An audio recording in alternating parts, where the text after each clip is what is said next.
It's the headline across national news today. The House of Representatives voted to impose an agreement to avoid a railroad strike. It's now in the Senate's hands.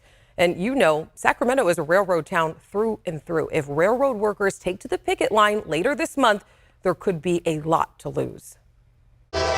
The clock is ticking. Railroad operators and the rail unions have until December 9th to reach an agreement and avoid a nationwide rail worker walkout. Some estimates say the strike could cost the country up to $2 billion a day. It would have challenged our ability to become the fourth largest economy in the world instead of remaining at the fifth. Lance Hastings is the CEO of the California Manufacturers and Tech Association. The group represents 400 businesses in the manufacturing industry around the state. He says a strike could impact the capital region as well. In the sense that Sacramento is a key geographic cog, several rail lines move through the city.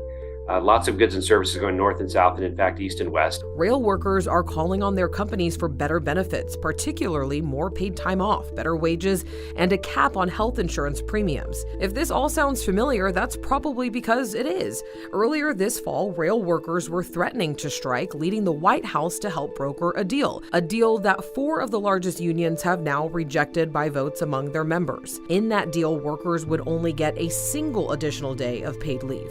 Now, lawmakers are trying to force the unions to accept the deal from earlier this fall. Let me be clear, a nationwide rail shutdown would be catastrophic. The president, who prides himself on being pro-union, says he was hesitant to get involved, but that a strike could impact millions of families, and said that the holiday season has no time for that outcome.